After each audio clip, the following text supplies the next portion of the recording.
ታላቅ የትዕይንተ ህዝብ ጥሪ ለኢትዮጵያን በሙሉ ጦርነት ይቁም፣ ሰላም ይስፈን፣ የግፍ አገዛዝ ያብቃ፣ ከምርጫ በፊት ሁሉን አቀፍ ሽግግር ይካሄድ የትዕይንተ ህዝቡ ማጠንጠኛ ነው። ዓላማው አገዛዙ በዜጎች ላይ የሚፈጽመውን ጭፍጨፋ ማውገዝ፣ ለሌላ ጦርነት የሚያደርገውን ዝግጅት መቃወም፣ ሁሉን አቀፍ ሽግግር እንዲካሄድ መጠየቅ ነው። ቅዳሜ መጋቢት 26 ወይንም ኤፕሪል 4 2026 ዓ.ም በኢትዮጵያ ሰዓት አቆጣጠር ከምሽቱ 12 ሰዓት በዋሽንግተን ዲሲ ሰዓት አቆጣጠር ደግሞ ከጠዋቱ 11 ኤኤም ላይ ቦታው ስልኮ ወይንም ቴሌቪዥኖ ይሆናል። በበይነመረብ አደባባይ የሚካሄደው ይህ ታላቅ ትዕይንተ ህዝብ ከ30 በላይ በሆኑ መገናኛ ብዙሃን በቀጥታ ይሰራጫል።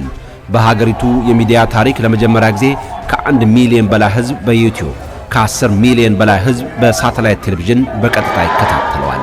በዚህ ታሪካዊ ትዕይንተ ህዝብ ላይ ከ20 የማያንሱ ተጽዕኖ ፈጣሪ ኢትዮጵያውያን ተገኝተው ለወቅቱ የህዝቡ ትግል መጠናከር ያላቸውን አጋርነት ይገልጻሉ። እርሶም ይህንን መርሃ ግብር ባሉበት ቦታ ሆነው በቀጥታ ስርጭት በመታደም የዚህ ታሪካዊ ሁነት አካል ሆኑ። ጦርነትና የግፍ አገዛዝን በመቃወም ለጋራ ህልውናው የጋራ የተቃውሞ ድምጾን ያሰሙ። እንዳይረሱ ቅዳሜ መጋቢት 24 ወይንም ኤፕሪል 4 በታላቁ የበይነ መረብ አደባባይ እንገናኝ። ስንተባበር እናሸንፋለን። የትዕይንተ ህዝብና የሰላማዊ ሰልፎች አዘጋጅ ግብረ ኃይል።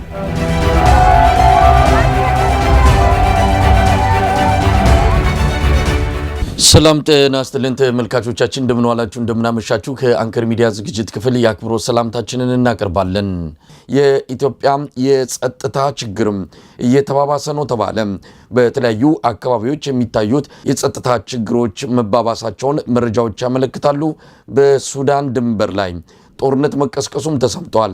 የአብይ አህመድ ወታደሮች የተሳተፉበትና ሁለቱ የሱዳን ተፋላሚ ኃይሎች በግንባር ቀደምትነት እያደረጉት ያለው ጦርነት በኢትዮጵያ ግዛት ውስጥ ጭምር እየተካሄደ እንዳለ ነው በተለያዩ የመረጃ ምንጮች እየተገለጸ የሚገኘው። በሌላ በኩል መነሻውን ከደቡብ ሱዳን አድርጎ በጋምቤላ በኩል ወደ አዲስ አበባ በርካታ የጦር መሳሪያ ገብቷል በሚል የአብይ አህመድ አገዛዝ ስጋት ውስጥ መግባቱንና ፍተሻ እያደረገ እንዳለም ለአንከር ሚዲያ በደረሰ መረጃ ላይ ተመልክቷል።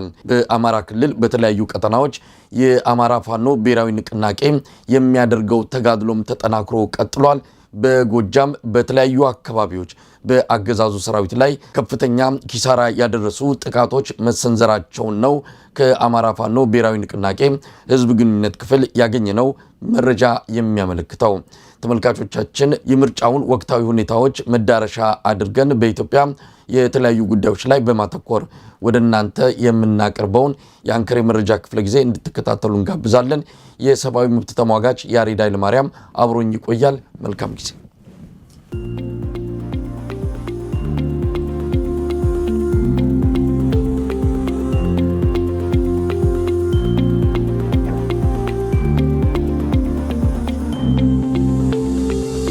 ጤና ይስጥልን ያሬድ።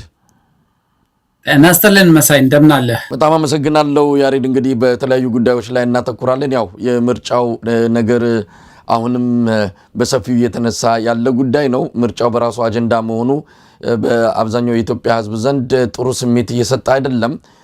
ለምርጫው ጀርባውን የሰጠው ህዝብ ከዛ ሌላ አማራጭ እየፈለገ እንዳለ በተለያዩ መልእክቶችና እንደዚሁ አስተያየቶች እየተከታተልን ያለ ነውና እስቲ ስለ ምርጫው በሰፊው እናነሳለን። በመግቢያችን ላይ አንድ ማስታወቂያ አሰምተናል። ይህ ማስታወቂያ በሚቀጥለው ሳምንት ቅዳሜ ላይ የበይነ መረብ ትዕይንተ ህዝብ ይካሄዳል።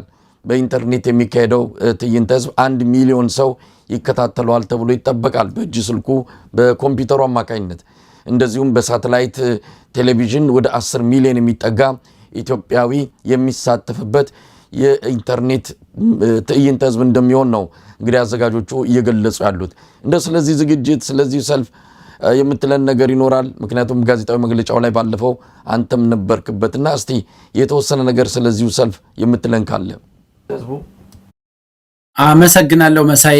በመጀመሪያ የአንከር ቴሌቪዥን ይህን ማስታወቂያ ራሱ ለህዝብ እንዲደርስ ላደረጋችሁት አስተዋጽኦ ሁሉ አንከርንም ሌሎች ሚዲያዎችንም ከልብ እናመሰግናለን። አዎ እኔም በተሳተፍኩበት መግለጫም ከዚህ በፊት በተሰጠበት መድረክ ላይ እንዳልነው በመላው ዓለም የሚገኙ ኢትዮጵያውያን በየቤታቸው ሆነው በያሉበት የሥራ ቦታም ላይ ሆነው በስልካቸውም ጭምር በቴሌቪዥንም የሚከታተሉት የሚሳተፉበት ወደ አንድ ሐሳብ ወደ አንድ የትኩረት ነጥብ ሁላችንም የምንመጣበት እና በዚህ የበይነ መረብ የተቃውሞ ሰልፍ ላይ ዋናው ትኩረት አንደኛ ኢትዮጵያ በጦርነት እየታመሰች ስለሆነ ኢትዮጵያ ውስጥ ጦርነቶች እንዲቆሙ በየትኛውም መልኩ በየትኛውም ሁኔታ እየተካሄዱ ያሉ ግጭቶች በአስቸኳይ እንዲቆሙ፣ ሰላም እንዲሰፍን፣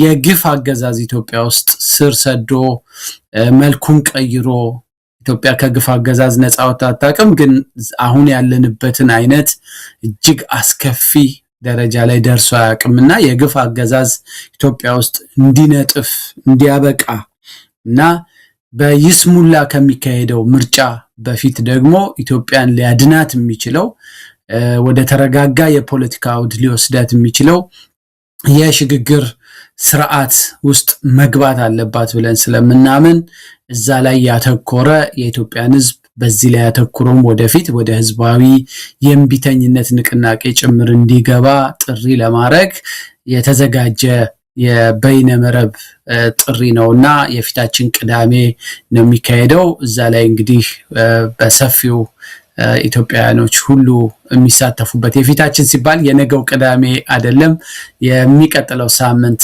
ቅዳሜ ነው የሚካሄደው። እዛ ላይ ሁሉም ሰው ከያለበት ተገኝቶ ዓለምን ሊያስደምም የሚችል በበይነ መረብ እንዲህ ያለ እንቅስቃሴ ሲደረግ ብዙ የተለመደ አይደለምና ኢትዮጵያውያኖች ተሰባስበን ኃይላችንንም ቁጣችንንም ስጋታችንንም ጭምር የምንገልጽበት መድረክ ነውና የማይቀርበት ነው። ሁሉም ኢትዮጵያዊ ከአገር ውስጥም ከአገር ውጭም ያሉ እንዲሳተፉ በዚህ አጋጣሚ ጥሬን አቀርባለሁ። መሳይ እንግዲህ ያሬድ ይህንን የበይነ መረብ ሰልፍ በተመለከተ በሚቀጥሉ ቀናት ውስጥ አዘጋጆቹን እንደዚሁ እንግዳ አድርገን ስለ ጉዳዩ እንዲሁም ስለ ዝግጅታቸው የሚነግሩንን ለተመልካቾች የምናቀርብ ይሆናል። ተከታታይ ዝግጅቶች እንደሚኖሩን ከወዲሁ ለመግለጽ እንወዳለን። እንግዲህ ወደ ዕለቱ ጉዳዮቻችን እንግባ። በዋናነት ምርጫው ላይ ያለውን አጠቃላይ ሁኔታ የምንመለከት ቢሆንም አንዳንድ ወቅታዊ ጉዳዮችን ላንሳና አስተያየት እንድትሰጥበት አደርጋለሁ። የነዳጅና የማዳበሪያ ጉዳይ ነው። እስቲ ከነዳጁን ጀምር። ነዳጅ በኢትዮጵያ ከፍተኛ አደጋ ሊፈጥር የሚችል ቀውስ እያስከተለ እንዳለ ነው ከተለያዩ አካባቢዎች መረጃዎች የሚያመለክቱት።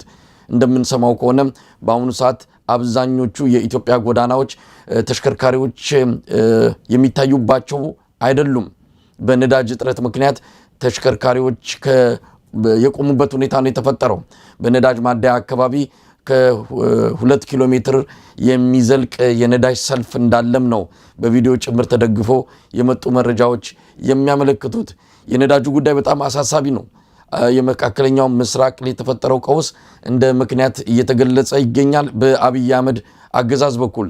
ነገር ግን ይህ የነዳጅ እጥረት የተከሰተው ይህ የመካከለኛው ምስራቅ ቀውስ ከመከሰቱ በፊት ጀምሮ የነዳጅ ዋጋም እየናረ የመጣው አብይ አህመድ ወደ ስልጣን ከመጣበት ጊዜ አንስቶ እንደሆነ ያሉትን መረጃዎች በዝርዝር በማቅረብ ማሳየት ይቻላል። አብይ አህመድ ወደ ስልጣን ሲመጣ 18 ብር የነበረው የ1 ሊትር የነዳጅ ዋጋ በአሁኑ ሰዓት 139 ብር እየተሸጠ ነው። ይህም በህጋዊ መንገድ ነው።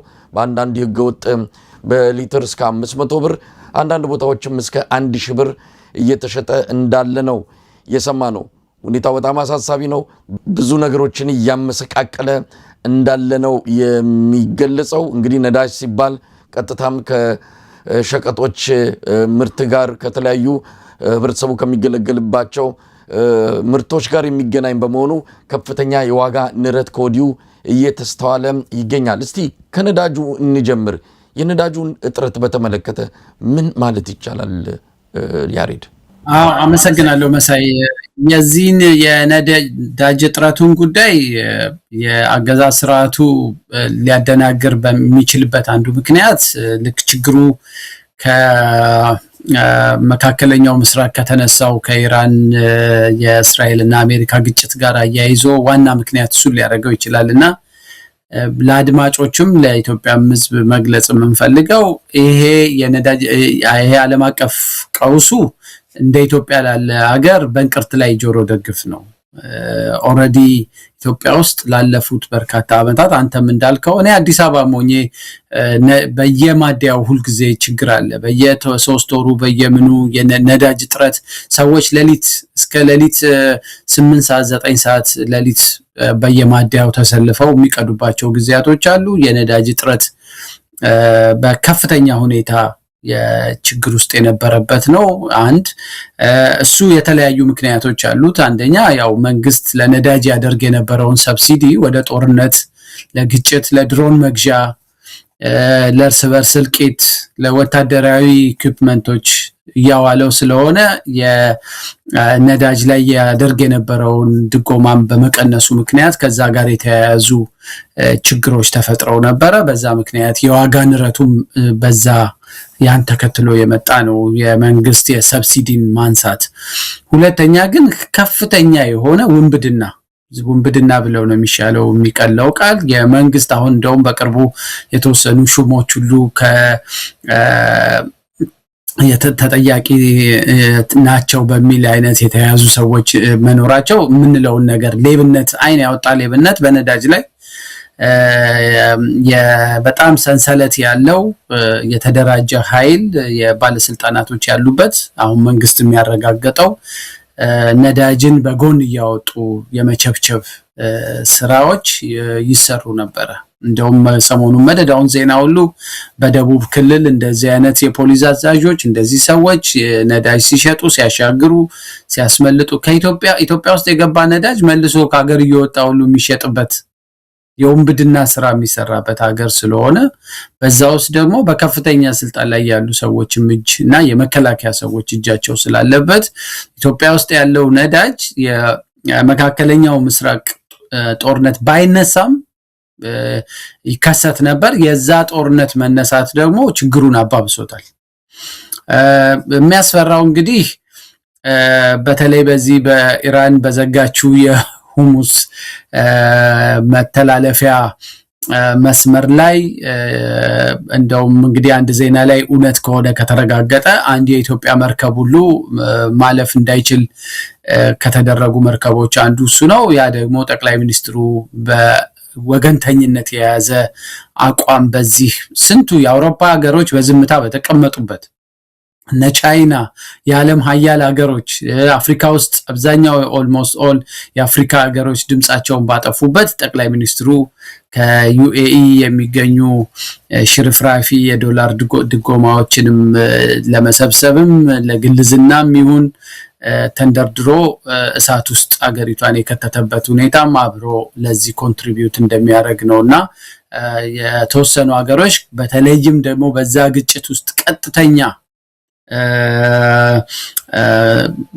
ጣልቃ ገብነት ያሳዩ ሀገሮች ላይ ይሄ መዘዝ ወደፊትም የሚቀጥል ይመስለኛል እና ይሄ የጠቅላይ ሚኒስትሩ ከነዳጅም ያለፈ ሌላ ዋጋ ሀገሪቷን የሚያስከፍላት ይመስለኛል። የዛን የመካከለኛው ምስራቅን ግጭት ወደ አፍሪካ ቀንድ የመጋበዝ እድሉ ሰፊ ነው። ለማንኛውም ግን የነዳጁ ቀውስ ሌላ ቀውስ ኢትዮጵያ ውስጥ ሊያመጣ ይችላል። ሀገሪቷን ወደ ትርምስ ሊከታት ይችላል። ምክንያቱም በጣም ከፍተኛ ቁጥር ያለው የሀገሪቷ ሕዝብ የዕለት ተዕለት ኑሮ ከነዳጅ አቅርቦት ጋር የተያያዘ ነው። በጣም ከፍተኛ ቁጥር ያላቸው የባጃጅ የሚነዱ በባጃጅ እየነዱ ቤተሰቦቻቸውን የሚያስተዳድሩ ታክሲ ሰርቪስ አገልግሎት እየሰጡ የአውቶቡስ አገልግሎት እየሰጡ የጭነት መኪና አገልግሎት እየሰጡ ቤተሰብ የሚያስተዳድሩ ሰዎች አሉ። እነዚህ ሁሉ አሁን በቃ በለት ገበያቸው ላይ ብቻ ተመስርተው እንደሌላው የወር ደሞዝተኛ ሳይሆኑ በለት ገበያቸው ተመስርተው በሚሊዮን የሚቆጠሩ የሀገሪቷን ማህበረሰብ ቤተሰብ የሚያስተዳድሩ ቤተሰቦች አሁን በዚህ በነዳጅ እጦት ምክንያት አደጋ ውስጥ ናቸውና የነዳጅ እጦት እንደ ኢትዮጵያ ባለ ሀገር ውስጥ ዝም ብሎ የትራንስፖርት አቅርቦት መስተጓጎል ብቻ አይደለም። እንጀራ ዳቦ ነው የሚቀርብህ።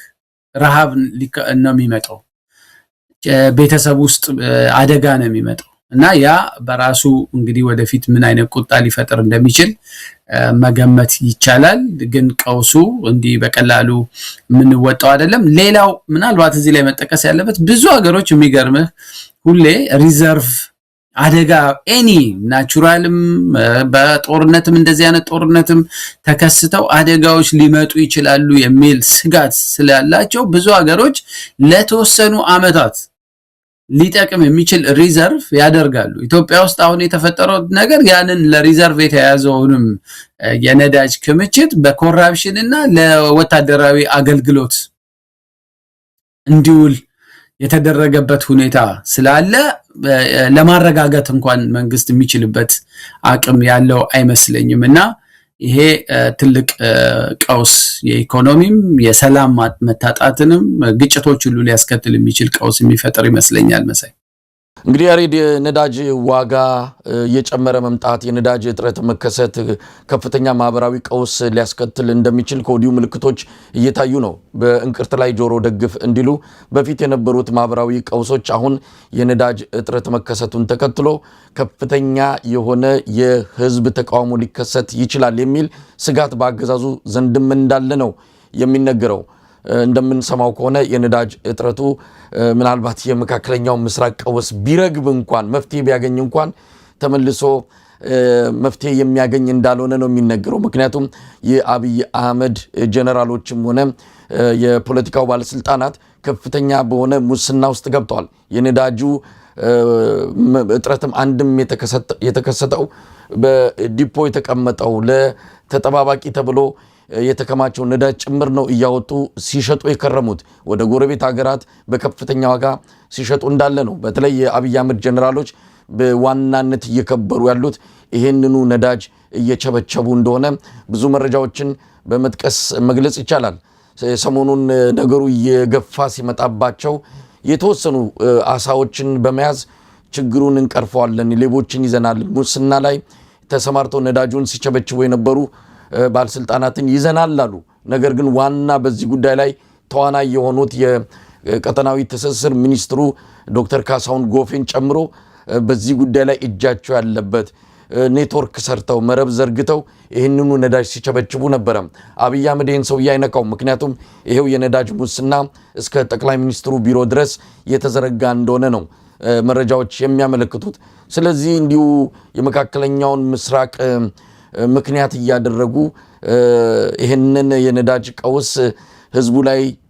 ለመከመርና እነሱን ከደሙ ንጹህ ለማድረግ በእኛ የመጣ ችግር አይደለም ለማለት የሚካሄድበት ርቀት ብዙም የሚወስዳቸው ብዙም መንገድ የሚወስዳቸው አይደለም ትንንሽ አሳዎችን ይዘዋል የጦስ ዶሮ አግኝተው እስር ቤት አስገብተዋል ግን ችግሩ የሚቀረፍ አይደለም ስር የሰደደ ነው በቅርቡ አብይ አህመድ የነዳጅ እጥረት መከሰቱን ተከትሎ መመሪያ እንዲወጣ አድርጓል በመመሪያውም ለመከላከያ ሰራዊትና ለትራንስፖርት አገልግሎት ቅድሚያ እንደሚሰጥ ገልጿል እንግዲህ ለጸጥታ መዋቅሩ የነዳጅ አቅርቦቱ ቅድሚያ እንዲሰጠው የተደረገበት ምክንያት ሰውየው ያው የጦርነት አባዝ ያለበት ጦርነት ለማካሄድ ከፍተኛ ዝግጅት እያደረገ እንዳለ ስለሚታወቅ ነው ለማንኛውም እንደው ይሄ ፈራ ተባ እያለ ያለው ህዝብ እንግዲህ ብዙ ነገሮች ተከምረውበታል የኑሮ ጭነቱ አለ ሰብአዊ መብት ጥሰቱ አለ ግድያው አፈናው እስሩ የኢትዮጵያ ህዝብ የመጣበት መከራ በቃላት ተዘርዝሮ የሚገለጽ አይደለም ነገር ግን የነዳጁ ጉዳይ ክሩን ሊበጥስ ይችላል ወይ ይሄ ፈራ ተባ እያለ ያለው ህዝብ ምናልባት የመጨረሻው ደረጃ ላይ ደርሶ ይሄን አገዛዝ ለማስወገድ አደባባይ በሚደረግ ህዝባዊ ቢተኝነት እንደው ወደዛ እርምጃ ለመግባት ተቃርቦ ይሆን ማለት ይቻላል ያሬድ እኔ አፌን ሞልቼ የምናገረው ኢትዮጵያ ውስጥ ይሄ የአገዛዝ ስርዓቱ አይቀጥልም እንደው አንዳንዴ ድፍረቱን አታብዛው ካላልከኝ በስተቀር ካለኝ ምንትን ፕሪዲክት ማድረግ ይቻላል ምናልባት በጊዜ ገደም ማስቀመጥ ይቻል ይሆን ያሬድ ልክነ ኢንጂነር ይልቃልም ከ6 ወር የሚበልጥ ጊዜ የለውም ይሄ አገዛዝ ብለዋል ሌሎችም እና አንዳርጋቸውም ጭምር ይሄ አገዛዝ 2027 የፈረንጆችን አይሻገርም የሚል ነገርም ሲናገሩ ነበርና አንተም እንደዚሁ በጊዜ ገደብ ይሄን ያህል ጊዜ ይቆያል ከዚህ በላይ እድሜ የለውም ማለት ትችል ይሆን እንደሱ አይነት ነገር ውስጥ መግባት አልፈልግም። ግን ለምሳሌ እኔ ኢንዲኬተሮችን ነው የምወስደው። የሚገርምህ የኢህአዴግ ስርዓት ገና ምንም መንገዳገድ ሳይጀምር በ2018 መሰለኝ እንግዲህ በኢህአዴግ ወደ እጄ የሰጠው የህወሓቱ እንትን እኔ ከአመት ተኩል በፊት እንደዚህ ሁኔታውን አይቼ በቃ አንድ በጣም ሁሌ ደጋግሜም ሼር አድርጌዋለሁ። የአፈና ስርዓት እንትኑ ጥልቅ የግፏን እንትን ድምጽ እና ጩኸት ጥልቅ ጉድጓድ ነው በሚል አንድ የመጽሐፍ ቅዱስ ጥቅስ ጠቅሼ በ2016 ከሁለት ዓመት ቀደም ብዬ በጣም በድፍረት በእርግጠኛነት ይሄ ስርዓት አይቆይም የሚል ረጅም ጽሑፍ ጽፌ ነበርና ዝም ብዬ እንትን ጥንቆላ አይደለም ምን አይደለም ወይ የመተንበይ ችሎታ አይደለም። በቃ ምልክቶቹ ይሄንን ነው የሚያሳዩት። ይሄ ያገዛዝ ስርዓት በቀደምም ከአንድ ውይይታችን ላይ አንተ ቀንጭበህ እንዳወጣው አንድን መንግስት ለአንድ ወርም ለአንድ ቀንም ለአንድ ዓመትም ሊያቆዩት የሚችሉትን ወሳኝ የሚባሉትን 10 ፒለሮች ራሱ ቦርቡሮ አፈራርሷቸዋል። ጥሎ በቃ ይሄ አንድ ድልድይ የተሸከሙ ፒለሮች እንትኑ ኮንክሪቱ ረግፎ ምናምን በተጣመመ ብረት እንዲሁ ተንዛፎ የቆመ ድልድይ ቀኑን የሚጠብቅ ድልድይ ኃይለኛ ጎርፍ የገጠመው ቀን ይወድቃል። ያ ጎርፍ እንግዲህ በኢትዮጵያ ኮንቴክስት ከወሰድነው የህዝብ አመጽ መቼ ይነሳል የሚለው ጥያቄ ነው እንጂ እኔን የሚያሳስበኝ የህዝቡ አመጽ ከተነሳ በኋላ ስርዓቱ ምን ያህል ይቆያል ብትለኝ ለሌሎች ሀገሮች ካየናቸው ኔፓል፣ ማዳጋስካር፣ ሌሎች ሀገሮች ላይ ካየናቸው በጣም የፈጠነ ለውጥ ኢትዮጵያ ውስጥ ልናይ እንችላለን። ኢትዮጵያ ውስጥ ጊዜ የሚፈጀው ሁሉ ጊዜ ይሄ ያደፈጠ የሚሉት ፕሮፌሰር መስፍን ያደፈጠው ብሶት የሞላው ህዝብ ሞተሩን አሟሙቆ ምን ብሎ እስኪነሳና የማይተማመነው ኤሊት የሚፈራራው ኤሊት ትንሽ ወደ ቀልቡ ተመልሶ የኮመን አጀንዳ ላይ አተኩሮ ይሄን ህዝባዊ የሚመጣውን ህዝባዊ አመጽ ቦዩን ጥሶ ሌላ ሀገሪቷን ሙሉ ወደ ግጭት እንዳይወስድ መስመር የሚያስይዝበት ቀልብ ውስጥ እስኪገባ ድረስ ይመስለኛል። እና ለኔ ያገዛዝ ስርዓቱ ቅድም እንዳልኩ ተዛፎ የተመሰረተበት የቆመበት ምሰሶች ተቦርቡረው የሚገፋው ትንሽዬ ነገር ብቻ ይፈልግ ስርዓት ነው ኢትዮጵያ ውስጥ ያለው።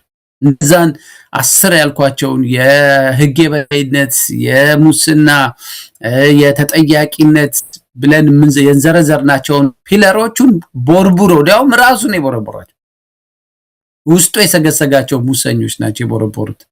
እና ኦሬዲ አየህ የገና እና አብይ ሲመጡ አዲስ አበባ ነበርኩኝና የነሱም ሰዎች ዋናዎቹ ሳይሆኑ ግን የቅርባቸው የሆኑ ሰዎች ባሉበት አንድ የዩኤን ሃይ ኤክስፐርት አዲስ አበባ መጥቶ ምንድነው የምትመክራቸው አለኝ።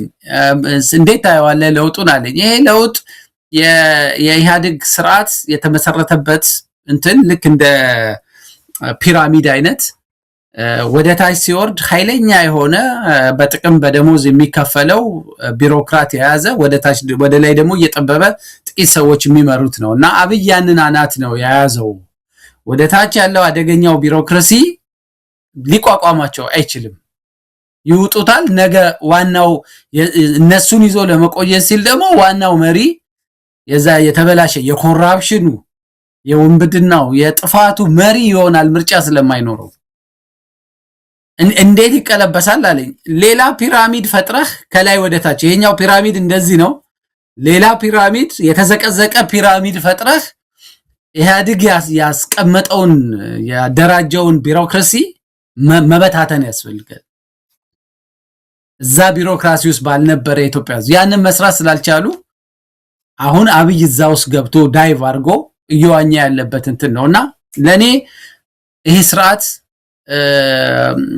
እንደውም ይሄ የነዳጁ በለው አሁን በየክልሉ ያሉት ግጭቶች በምርጫ ሰበብ ሰው ላይ እየፈጸሙ ያሉት ወከባ በየቤቱ እየሄዱ የሚያደርጓቸው ነገሮች የኑሮ ውድነቱ የተራበ ህዝብ መሪዎቹን ነው የሚበላው መሳይ ሌላ ምርጫ የለውም ቀጥታ ያስራባችሁኝ እናንተ ናችሁ እኔ እየተራብኩ እናንተ ሎጅ እየሰራችሁ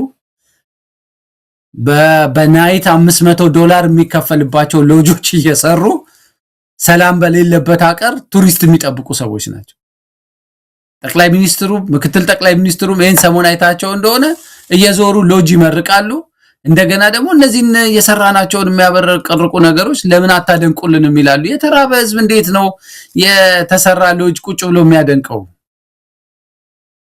ነዳጅ የሌለው መስራት የማይችል የሥራ ዋስትና ያጣ ማዳበሪያ ላጣ ገበሬ ባህር ዳር ላይ ጣና ዙሪያ የምትሰራው ሎጅ ወይ ደቡብ ክልል ሄደህ ወይ wherever it is የምትሰራው ውድ የሆነ ሎጅ ምን ያደርግለታል ስራ ላጣ የከተማ ወጣት እና አብይ የሰሩት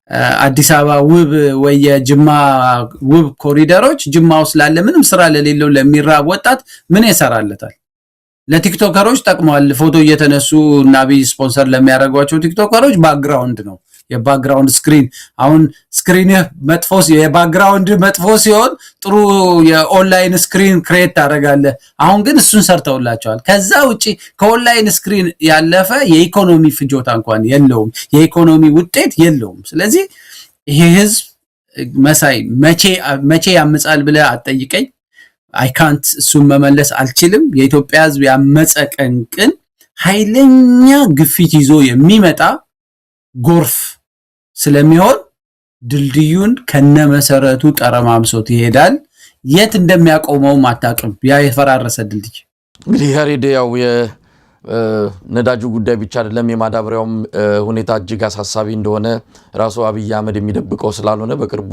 አፋር ላይ ሎጅ ያስመረቀ ጊዜ ተናግሮታል ያው የማዳበሪያ ጉዳይ አሳሳቢ እንደሚሆን ከዚህ ቀደም ጀምሮ ከፍተኛ ማዳበሪያ እጥረት እንዳለ ብዙዎቹ የአማራ አካባቢዎች ኦሮሚያ አካባቢዎች በተለይ ምርት የሚሰጡ አካባቢዎች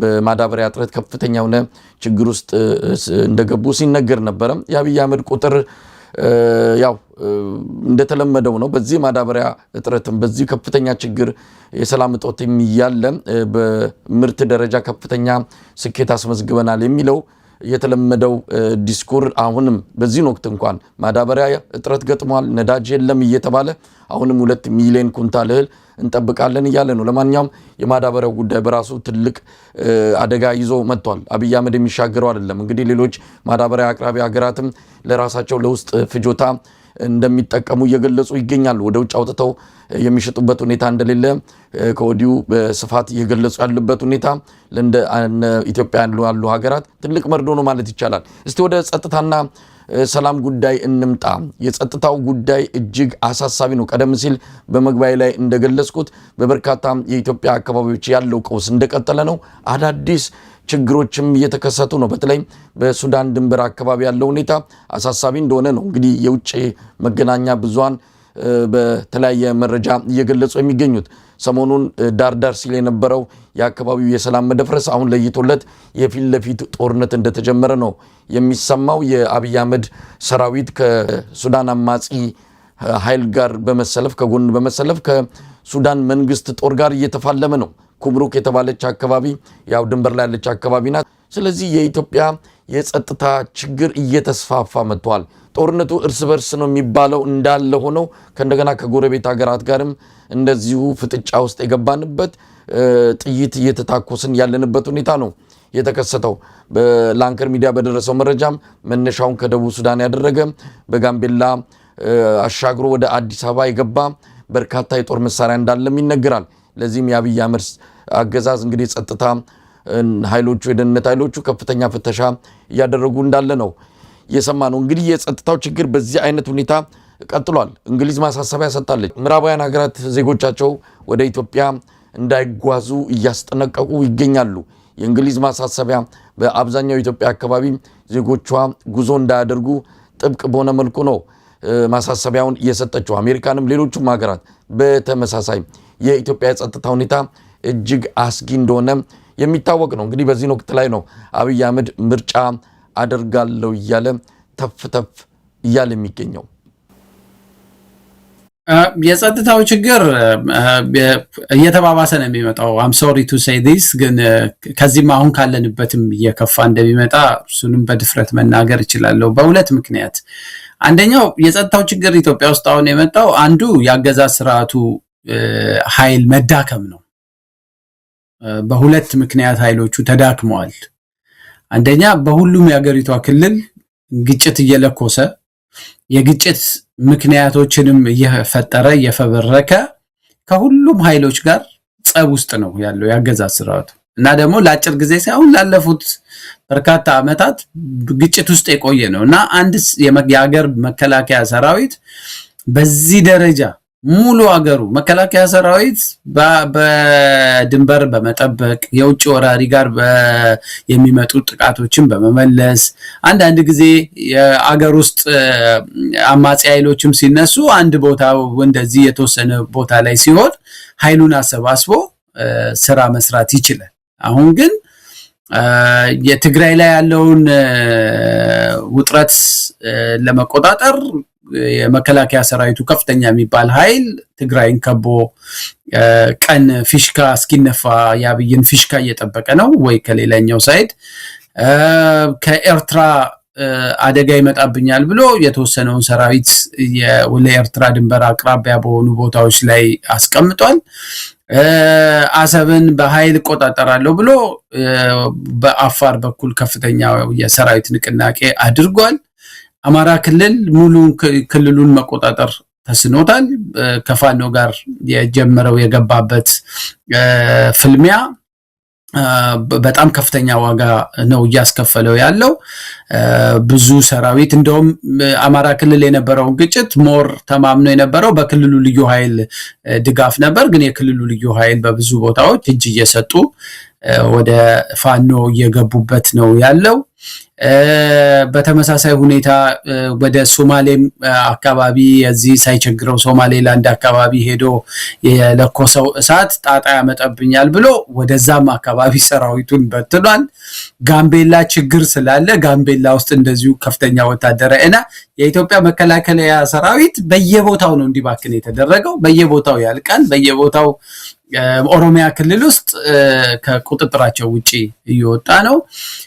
ስለዚህ የሀገሪቷን መከላከያ ሰራዊት ሊያጠናክር የሚችሉ የነበረውን ኃይል በክልሎች ልዩ ኃይል ደግሞ የክልል ልዩ ኃይል እየተደራጀ ፖሊስ አይባል ምን አይባል የሀገሪቷን መከላከያ ሰራዊት በሚያዳክም መንገድ ሌላ ፌዝ ያለው ክልሎች የራሳቸው ወታደሮች ይፈልጋሉ፣ ያንን ይዘዋል። ስለዚህ ውጥንቅጦ የወጣበት ወቅት ስለሆነ ሰራዊቱ ክፉኛ የተጎዳበት ነው። በየቦታው መማረክ፣ በየቦታው ሽንፈት እየገጠማቸው ነው ያለው። በዛ ምክንያት አብይ በብዙ ቦታዎች ድሮንን የሚጠቀምበትም አንዱ ምክንያት ይሄን ኪሳራ እንትን ለማድረግ ነው። እሱ ደግሞ ሌላ ኮስት እያመጣበት ነው፣ የድሮኑ ወጪም ጨምሮ። አንድ እሱ ነው። ሁለተኛው ግን የተፋላሚ ኃይሎችም ራሳቸውን እያጠናከሩ ነው ከዕለት ዕለት። ፋኖ የዛሬ ዓመት የነበረው አይደለም፣ የዛሬ 6 ወር የነበረው ፋኖ እና አሁን ያለው ፋኖ አንድ አይደለም። ብዙ ወጣቶች እያሰለጠኑ ነው። ብዙ የመከላከያ ኃይሎችን እየማረኩ ነው። በመሳሪያ ራሳቸውን እያደራጁ ነው። the same thing በኦላ በኩልም እንደዚሁ በራሳቸውን በከፍተኛ ሁኔታ እያጠናከሩ ያሉበት ሁኔታ ነው። ስለዚህ የዓለም አቀፍ ማህበረሰቡ እነዚህ ነገሮች በጣም በዝርዝርና በጥንቃቄ ነው የሚከታተለው። ሀገሮች እንግዲህ ተመልከት፣ ዜጎቻቸውን ወደዛ አገር ምርጫ እየመጣ ባለበት በዚህ ወቅት ዜጎቻችን ወደ ኢትዮጵያ እንዳትሄዱ፣ ከሄዳችሁም ደግሞ ከከተማ እንዳትወጡ፣ እነዚህ ክልሎች ውስጥ አትሂዱ ማለት ምርጫው ላይ የዓለም አቀፍ ማህበረሰቡ ምንም አይነት ተሳትፎ አይኖረውም። ምን ሊያረጉ ነው አማራ ክልል ታዛቢ የሚልኩት? ምን ሊያረጉ ነው በኦሮሚያ ክልል ታዛቢ የሚልኩት? ስለዚህ ለሰላም ለዜጎቻቸው ደህንነት ብቻ ሳይሆን የዚህ ሴኩሪቲ አለርት ጥሪያቸው የሚያሳየው አገሪቷ ምርጫ ለማካሄድ ምርጫ ማካሄድ ከባድ ነገር ነው መሳይ። አንድ ቱሪስት የሆነች ላሊበላን ለመጎብኘት በአውሮፕላን ሄዶ አንድ ሆቴል አርፎ የተወሰኑ ሂስቶሪካል ቦታዎችን አይቶ ሰላም ከሆነ ካልሆነ ይመለሳል።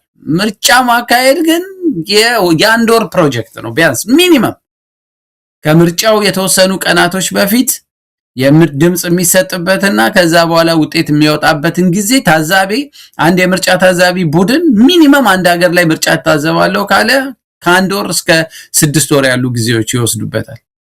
ስለዚህ ኢትዮጵያ ውስጥ ያለው ሁኔታ እንኳን የምርጫ ታዛቢ ለመላክና ምርጫ ለማካሄድ አይደለም አንድ ቱሪስት እንኳን ለቱሪስቶች ብዙ ጊዜ የሆቴሉ የምኑ ኮስት እንትን ስለሆነ አንድ ሀገር ማክሲመም አንድ ሳምንት ነው የሚሄዱት። ለአንድ ሳምንት እንኳን እንዳትጓዙ የሚሉት አገሪቷ ሙሉ በሙሉ የሬድ ዞን ውስጥ ስላለችና ያገዛዝ ስርዓቱ ባጭሩ መልእክቱ ምንድነው? ያገዛዝ ስርዓቱ የሀገሪቷን ሰላም፣ ደህንነት፣ ጸጥታ ማስከበር አልቻለም። በሁሉም የሀገሪቷ ክፍሎች በአብዛኛው ማለት ይቻላል የጦርነት ቀጠናዎች ሆናለች ኢትዮጵያ። በነገራችን ላይ ያሬድ አፍሪካን ኮንፊደንሻል የተባለ አንድ የሚዲያ አውታር የተለያዩ አፍሪካ ውስጥ ያሉ በጣም ጥብቅ የሆኑ ሚስጥሮችን የሚያወጣ ሚዲያ ነው። እንግዲህ የአብይ አህመድ ጀነራሎችን በምንጭነት ጠቅሶ ነው ወደ ትግራይ ሰራዊቱ ሊገባ እንደሆነ ትግራይ በሚገኙ የመከላከያ ሰራዊት ካምፖች ውስጥ ሰራዊቱ ሊሰፍር ነው፣ ለዚህም የትግራይ ባለስልጣናትን አሳውቀናል የሚል መረጃ ይዞ ወጥቷል። በእርግጥ የመረጃ አዲስ አይደለም። ባለፈው ከ2-3 ሳምንት በፊት ተመሳሳይ በሆነ መልኩ ልንገባ ነው የሚል መረጃ በአገዛዙ የተለያዩ ዲጂታል ሰራዊት አባላት አማካይነት ሲሰራጭ ነበረ። አልገቡም። አሁን ደግሞ ልንገባ ነው የሚል በአፍሪካን ኮንፊደንሻል በኩል መረጃው ተለቋል። እንግዲህ የአብይ አህመድ አገዛዝ እንዲህ አይነት ልንገባ ነው በገዛ እንግዲህ ትግራይ የኢትዮጵያ አካል ናት። የኢትዮጵያ አካል ሆና እዛ ውስጥ እንኳን መግባት ያልቻለ አገዛዝ ነው። የኢትዮጵያን አጠቃላይ ሁኔታ ተቆጣጥሮ ያለው ምርጫ ማድረግ ይችላል የሚለው ትግራይ መግባት አይችልም። መግባት እንደማይችል ያውቃል። የትግራይ ጊዜያዊ አስተዳደር ባለፈው በጉዳዩ ላይ እንዲህ አይነት ንግግርም ሆነ እንዲህ አይነት አጀንዳ አንስተን ከማንንም ጋር ተነጋገርንም ውሳኔም አልገለጽንም አሉ። አሁንም ተመሳሳይ ምላሽ እንደሚኖር ነው የሚጠበቀው።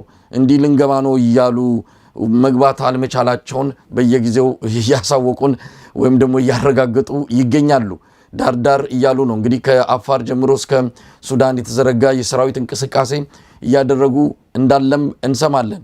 ቀደም ሲል እንደገለጽኩትም ከሱዳን ካለው ጦርነት ጋር በተያያዘ የአብይ አህመድ አገዛዝ እጁን ማስገባቱ ኢትዮጵያ በውስጥም በውጭም ከፍተኛ አደጋ የተደቀነባት እንደሆነ ማረጋገጫ አድርጎ መውሰድም ይቻላል። ከኤርትራም ጋር ጦርነት ይኖራል አይኖርም የሚለው ምናልባት የአሜሪካ የስለላት ባለስልጣናት ሰሞኑን በምክር ቤታቸው በሰጡት ምስክርነት ላይ እንደገለጹት በ2026 ከሚጠበቁ በዓለም ደረጃ ማለት ነው የአሜሪካ የስለላና የደህንነት ተቋማት በሰበሰቡት መረጃ መሰረት በኤርትራና በኢትዮጵያ መሃል በሚቀጥሉት ወራት ውስጥ ጦርነት ሊኖር እንደሚችል እየገለጹ ይገኛሉ። ስለዚህ ውስጡም ውጩም የኢትዮጵያ ጉዳይ አሳሳቢ ነው። አብይ አህመድ በየቦታው ጦርነት እየለኮሰ ነው። በኦሮሚያ፣ በአማራ፣ በትግራይ፣ ከሱዳን ጋር፣ ከኤርትራ ጋር በተለያዩ አካባቢዎች ኢትዮጵያን ጦርነት ላይ እሳት ላይ ጥዷት ነው እንግዲህ ምርጫ ለማድረግ የተለያዩ እንቅስቃሴዎችን እያደረገ የሚገኘው። ያሬድ አብይ አንዱ ትልቁ ራስ ምታት የሆነው ትግራይ ባለፈው ጦርነት ውስጥ ትግራይ ውስጥ ዘሎ እንደመግባት አይደለም። አሁን ያለው ሁኔታ ያለፈው ጦርነት ሌላው አማራ ክልል ሙሉ በሙሉ የአብይ ደጋፊ ነው የነበረበት። ትሬት አለብኝ ብሎ የአማራ ልዩ ኃይሉም የፋኖ ኃይሎችም ያኔ የነበሩት ከአብይ ጎን የቆሙበት ከወዲያኛው ጫፍ የኤርትራን ኃይል ያሰለፈበት ሌላው ቀርቶ በሱዳን አቅጣጫ እንኳን ይሄ ጦርነት እስኪያልቅና የትግራይ ኃይሎች ወዚህ እንዳይሸሹ ገብታችሁ ቦታ ሁሉ ያዙልን ብሎናል ብለው የሱዳን ኃይሎች ጭምር ወደ 10 ኪሎ ሜትር በላይ ገብተን እንትን ያደረግነው በአብይ ኢንቪቴሽን ነው ብለው የተናገሩበት ወቅት ስለነበረ ያንን ኃይል አሰባስቦ ነው ህዋትን ሊፋለም ትግራይ ውስጥ የገባው። ያ ኬዝ አሁን ያለው ኮንቴክስት ሙሉ በሙሉ የተለየ ነው። ኤርትራ ከህወሓት ጋር ተሰልፋለች። የአማራ ክልል ሙሉ በሙሉ ከቁጥጥር ውጪ ወጥቷል። አማራ ክልልን አልፎ የአማራ ክልልን ኃይል አደራጅቶ ነበረ። የአማራ ክልል በሪሶርስም ለጦሩን በመቀለብም የሰው ኃይል በማዋጣት መሳሪያም በጀት በመመደብም ጭምር ነበር በዚህ ጦርነት ላይ ባለፈው ጦርነት ላይ የተሳተፈው። አሁን አማራ ክልል አብይ የመርገጫ መሬት የለውም። አማራ ክልል ላይ ረግጦ ተስፈንጥሮ ጀነራሎቹ ባህር ዳር ነበረ። ባህር ዳር ትላልቅ ሆቴሎች ውስጥ ቁጭ ብለው ነበረ እነ ጀነራል አበባው ሌሎቹ ለወራቶች ከ6 ወር በላይ ጀነራሎቹ ትልቅ ሆቴል ውስጥ ተቀምጠው ነበረ የትግራይን ጦርነት ያዋጉ የነበረው። አብዛኛው የሰራዊት ኃይል መነሻውን አማራ ክልል አድርጎ ነበረ ትግራይ ውስጥ የሚፈጸመውን ጦርነት ያካሄዱ የነበረው። እሱን አሁን ማድረግ አትችልም። ኤርትራን ከኋላ ክበቢልኝ ማለት አትችልም። ኑና ገብታችሁ ህወሓትን ስበሩልኝ ብለ መጋበዝ አትችልም። ሌላ አደረጃጀት ነው ያለው። አፋር ላይ የትግራይ ያሰፈራቸውን ሰራዊቶች አውጡልን ብለው የአፋር ኃይሎች ከዚህ በኋላ ከአብይ ጋር ሊቆሙ አይችሉም። የተደራጀ የአፋር ኃይል አለ በአብይ የተማረረ ክልሌን አበላሽታችሁብኛል ያለ። ስለዚህ ትግራይ ላይ እንደበፊቱ ዘሎ መግባት ቀላል አይደለም እና ለአብይ አንዱ ከባዱ ፈተና የሆነበት ክልሉ ሙሉ በሙሉ ገብቶ እንዳይቆጣጠር የከህወሓት መደራጀት አልፎ ያኔ አጋር ሆነው ነፍሱን የታደጉት መቀመጫውን ወንበሩን የታደጉት ኃይሎች አጌነስት አብይ ነው አሁንም ያሉት።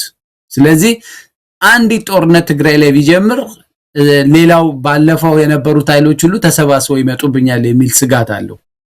ስለዚህ ከዛ ይልቅ ግጭቱን ወደ ቀጠናዊ የአፍሪካ ቀንድ ግጭት አድርጎ ሽፍት ማድረግ ቢችል ደስታው ነው።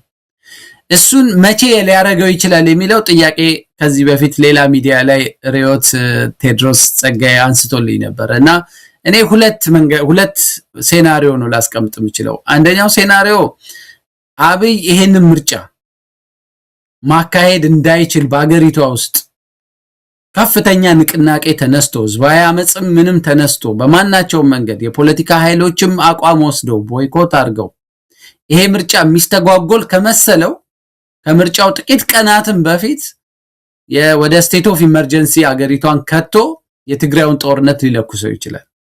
ዳይቨርሽን ይጠቀምበታል።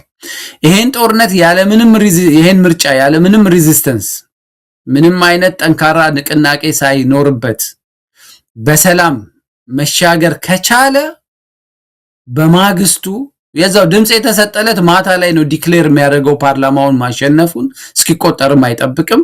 በማግስቱ የትግራዩን ጦርነት ይገባበታል እና በሞመንተሙን የመጠበቅ የትኛው ጊዜ ለተጠናከረ ኃይል እርምጃ ለመውሰድ እድል ይሰጠኛል የሚለውን እየጠበቀ ያለበት ሁኔታ ላይ ነው የሚታየኝ። ግን እኔ ሲሄም ያብይን መጥፊያ ያፋጥነው ይሆናል እንጂ ያተርፍበታል ብዬ አላስብም። እስቲ ያሬድ ወደ ምርጫው ደግሞ እንምጣ። ምርጫውን በተመለከተ ምናልባት አንዳንድ መልእክቶች ከተመልካቾች እየደረሰን ነው። በተለይ ከሀገር ቤት ምርጫውን በተመለከተ በመናቀርባቸው ፕሮግራሞችና መድረኮች ላይ ቅሬታ ተሰምቷቸዋል ተመልካቾቻችን። እኛ የምርጫ ጉዳይን ትተነዋል፣ ምርጫ የሚባል ነገር አናቅም፣ እኛ የተውነውን አጀንዳ ለምን በየጊዜው ትቀሰቅሳላችሁ የሚል ቅሬታ ነው ያቀረቡት። በእርግጥም እኛ በተዘዋዋሪ አንዳንድ ጊዜ ምናልባት ምርጫውን እየወቀስን ምርጫ መደረግ የለበትም እያለን ምርጫውን አጀንዳ እያደረግን ይሆን የሚል ጥያቄም በውስጤ ይጭራል። እስቲ አንተ እንዴት አየኸው ያሬድ? ምርጫውን እያስተዋወቅ ነው ይሆን? እኔ ሰዎች እንደዛ ቢያስቡ አይገርመኝም እና እንደዛ ማለታቸው ራሱ የሚያሳየው ነገር ምንድነው? የኢትዮጵያ ሕዝብ በዚህ ምርጫ ለአብይ አህመድ እንደገና ተጨማሪ አገር የመግዣ የግፍ ዘመኑን ማራዘሚያ ድል ለመስጠት አለመፈለጉን ማመላከቻ የቁጣ መልእክት ስለሆነ እንደሱ የሚማረሩትን ሰዎች በሙሉ አክብሮት እንትናቸውን እጋራለሁ። እኛ ምርጫን የምናነሳበት አውድ ምርጫውን ለማዳመቅ ምን ሳይሆን ያገዛ ስርዓቱ አሁን እድሜውን አራዝሞ ኃይሉን አሰባስቦ የቀጣዩን የግፍ ዘመን ሀብሎ ሌላ ምዕራፍ ሊጀምር የሚችልበት መንደርደሪያ አሁን ጫፍ ላይ ያለችው እንደ መስፈንጠሪያ ስፕሪንግ ሊጠቀምባት ያለችው አንድ ድል እሷ ነች። ለነዚህ ሰዎች የምለው እነዚህ ሰዎች ብዙ ሰው ምርጫ እንዲካሄድ ባይፈልግም ባይሳተፍም ምርጫው ላይ በቃ እኔ ስለ ምርጫ ክርክርም መስማት አልፈልግምም ቢል አብይ በ10 ሚሊዮን ህዝብ በ5ም 6 ሚሊዮን ህዝብ ብቻም እንኳን ምርጫው ከተካሄደ በቃ እስዳን ምርጫው በዚህ ነው ያለ የሀገሪቷ ህዝብ ካልተካሄደ ውድቅ ይሆናል የሚል የህግ እንትን የለም። በተመዘገበው የመራጭ ቁጥር ልክ ምርጫው ይካሄዳል።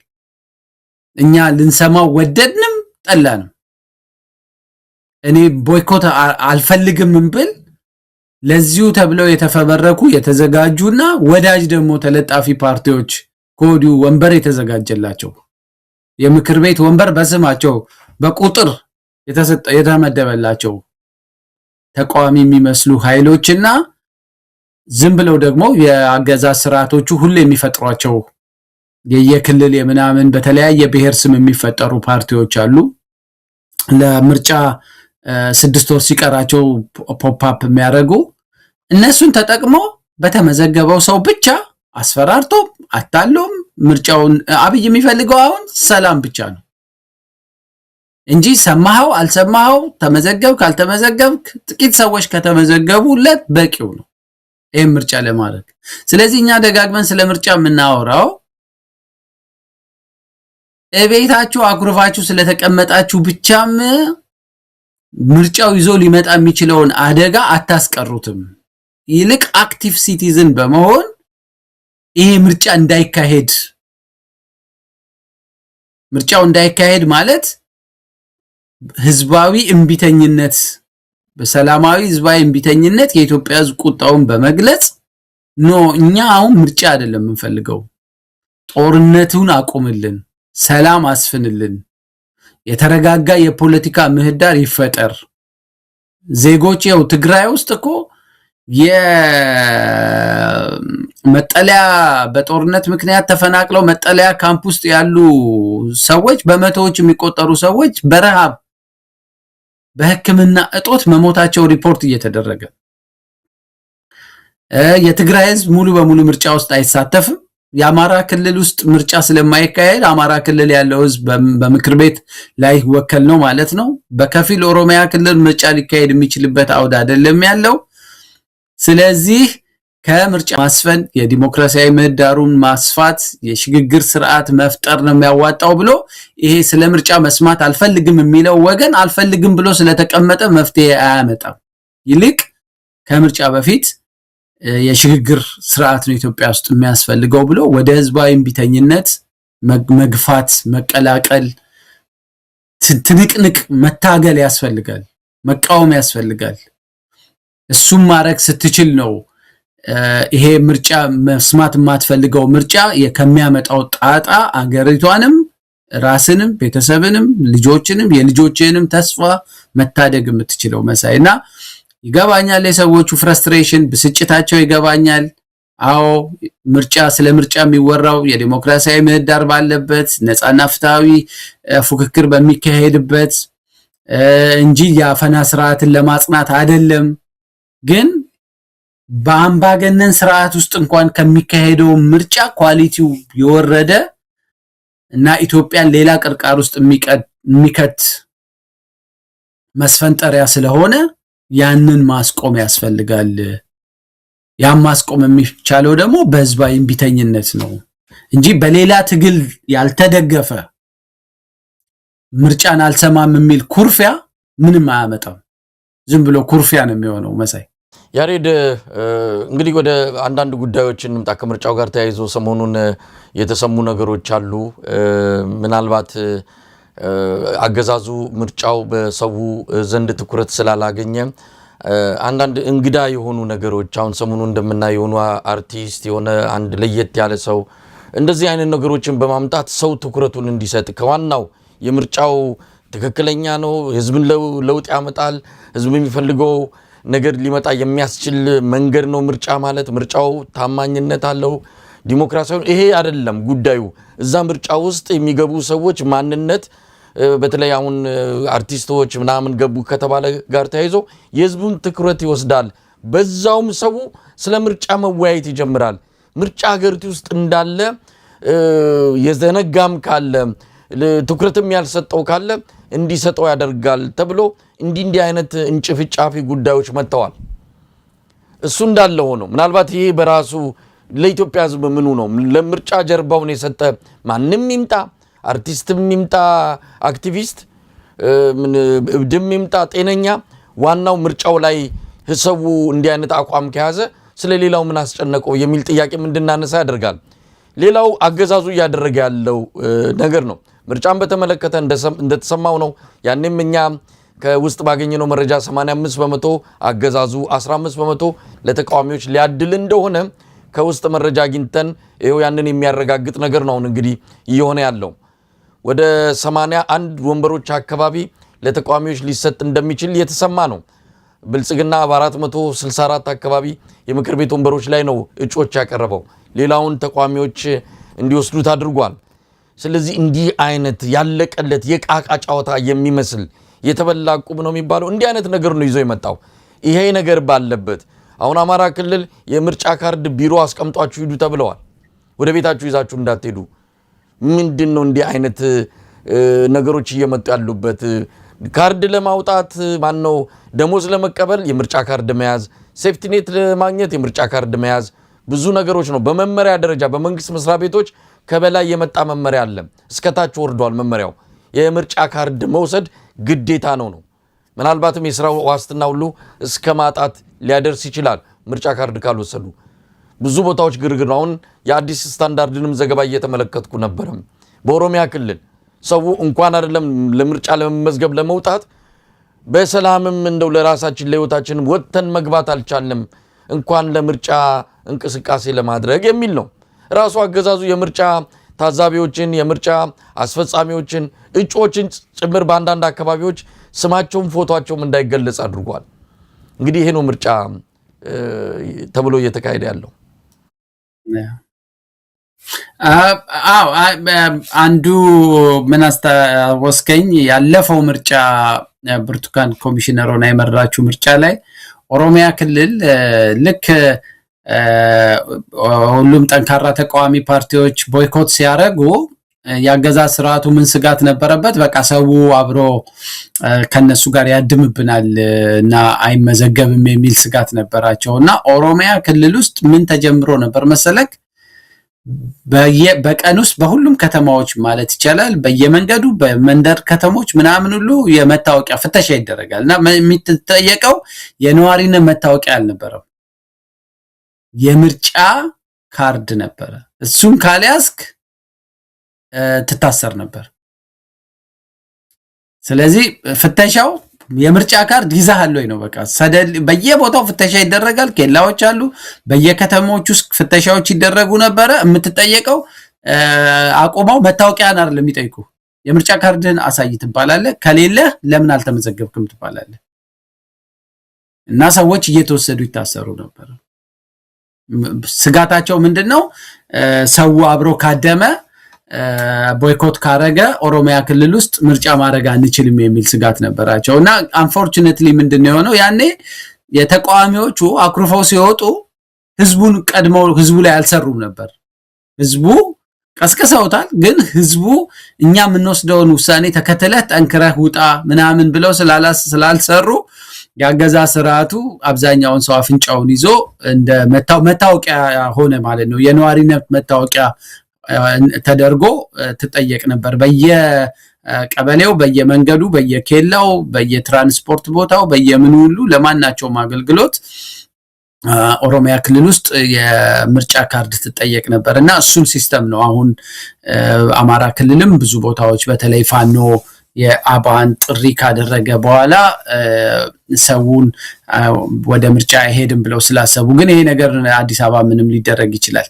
በአንድ መልኩ ሰውን አስገድደው ካርድ እንዲይዝ ሊያደርጉት ይችላሉ። ምክንያቱም ይሄን ያህል ሰው ተመዘገበ የሚለውን ሪኮርድ ምርጫ ቦርድ ይፈልገዋል ለፖለቲካ ፍጆታ። የኢትዮጵያ ኃይሎች ምርጫ ቦይኮት እንዲደረግ ቢቀሰቅሱም የኢትዮጵያ ሕዝብ ግን ጆሮውን አልሰጣቸውም ለሚለው የቁጥሩን ከፍ ማለት ይፈልጉታል። ከዛ በኋላ ስንቱ ተሳተፈ አልተሳተፈ የሚለው ብዙም ላያሳስባቸው ይችላል ከፖለቲካ ፍጆታ አንጻር ማለት ነው። የዚህ አሁን ብልጽግና የሚያደርጋቸው የተለያዩ ሰዎችን በተለይ ምርጫ ላይ ምንም የፖለቲካ ተመክሮ የፖለቲካ ዕውቀታቸው ብዙም ያልታወቀ ምን ያላሉ ሰዎችን ከተለያዩ ቦታዎች የመሰብሰቡ ነገር አሁን አንድ በጣም በማህበራዊ ድረገጾች መወያያ የሆነ አርቲስት ምናምን እሱ ጥሩ ነገር አንዱ ያነሳው ነገር ትኩረትም ለመሳብ ነው። እንደዚህ ኮንትሮቨርሺያል አንዳንዴ የታወቁ ሰዎችን ምርጫ ፍለፊት ሲደረድር ምንም ጌዲዮንን ስታመጣ ማንም ሰው ብዙም ላይገደው ይችላል። ስለ ምርጫው ላይ አይተው ሁሉ ላያነበው ይችላል። የማይጠበቅ እንዲህ አይነት ፊገር ደግሞ ስታመጣ እንዳልከው መወያያ ይሆናል። የማይጠበቅ ክስተቶችን ወይም የማይጠበቅ ነገርን is just like a provocation ሰውን ስለ ምርጫ እንዲያስብ ስለ ምርጫ እንዲወያይ ኔጌቲቭ በሚመስል መንገድ ግን ደግሞ እንትኑን ኦፕን የማረግም ስትራቴጂም ሊሆን ይችላል። ግን እንዲህ አይነት ብስለት ብዙም አላይባቸውም ቱ ቢ ኦነስት። እንዲህ አይነት ሲስተም ተጠቅመው ነው ምናምን ለማለት እቸገራለሁ። የዛ አይነት ኳሊቲ አላይም ብልጽግና አካባቢ። ለኔ ይልቅ የሚታየኝ ነገር የአማራጭ ማጣት ነው። እንደሰማሁት በጣም ብዙ ሰዎችን ጠይቀዋል። በፖለቲካውም ውስጥ በተለያየ ፕሮፌሽን ውስጥ አቅም ያላቸው ለኢትዮጵያ ቢመጡ ትልቅ ስራ ሊሰሩ የሚችሉ ብዙ ሰዎችን ማአት በር አንኳኩተዋል። ብዙ ሰው ኖ ብሏቸዋል።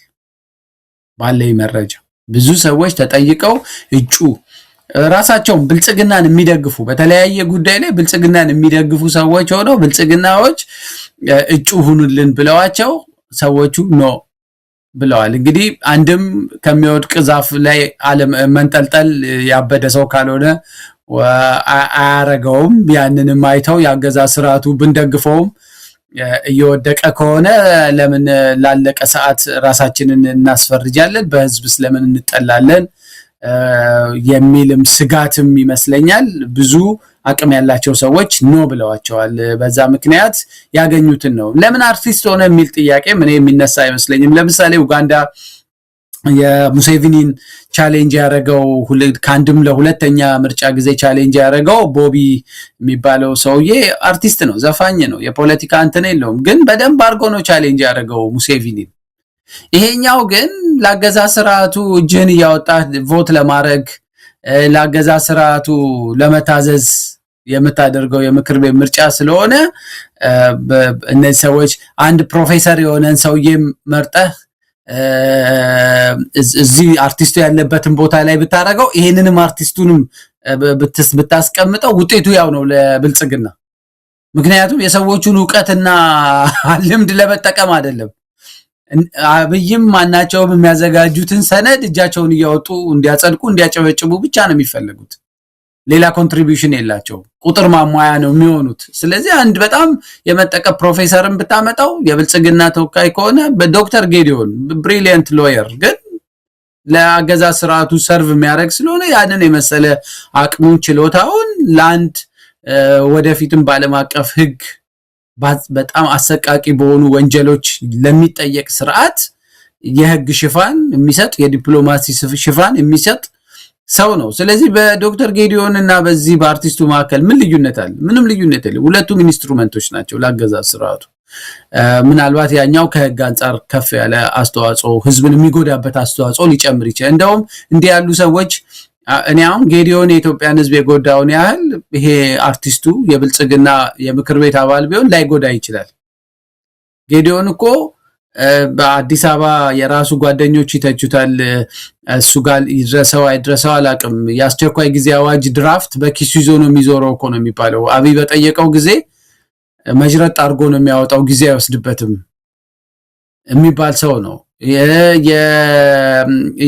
የአስቸኳይ ጊዜ አዋጁን እኮ 10 ወር የፈጀውንና ብዙ ዜጎች የተሰቃዩበትን የአዋሽ አርባን ሰቆቃ በህግ ሽፋን በህግ ባለሙያነት ሽፋን ያደባባይ ሞጋች ሆኖ ጄኔቫ ድረስ መጥቶ ኢትዮጵያ ውስጥ ቶርቸር አልተፈጸመም፣ ሰዎች በግፍ አልታሰሩም እያለ የጎዳን ሰው ነው፣ የተማረ ሰው ነው። ግን ይሄኛው አርቲስቱ ያንን የመስራት አቅም የለውም። ምናልባት ወይ ግጥምና ዜማ ሰርቶ ለኢዜማ ለብልጽግና ሊዘፍንላቸው ይችል እንደሆነ አላውቅም። ስለዚህ እኔ ሰው ዛሬ አይደለም ያሬድ የሰው እንትኑ ተሳክቶላቸዋል ማለት ይቻል ይሆን ለብልጽግና? ይሄን በእንደዚህ አይነት ሰዎች ከፊት ለፊት ሲመጣ አሁን ሰው የዘነጋውን ወደ ኋላ ያደረገውን የምርጫ ጉዳይን እንዲያነሳ ተደርጓል። ምክንያቱም አሁን ሶሻል ሚዲያ ላይ ፎቶግራፉን እያወጡ እዚህም እዛም ሲረባረቡበት ስታይ ብልጽግና የፈለገው ይሄን ነው። ልጁ ይጠቀማል አይጠቀም ሌላ አይደለም።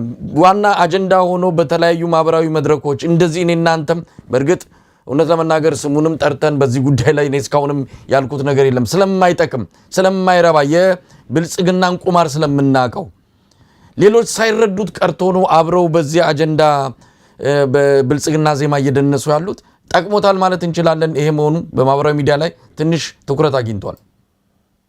ለፕሮፓጋንዳ የጠቀመ ሊመስል ይችላል መሳይ። የብልጽግና የዲጂታል ሰራዊቱም ይሄንን ሆን ብሎ ያራግባል። ግን የረሱት ነገር ባክፋየርም ያደርጋል። ምክንያቱም ሰው ምርጫው ላይ እንዳልነው በቋፍ ነው፣ ምርጫው ላይ ተስፋ የለውም።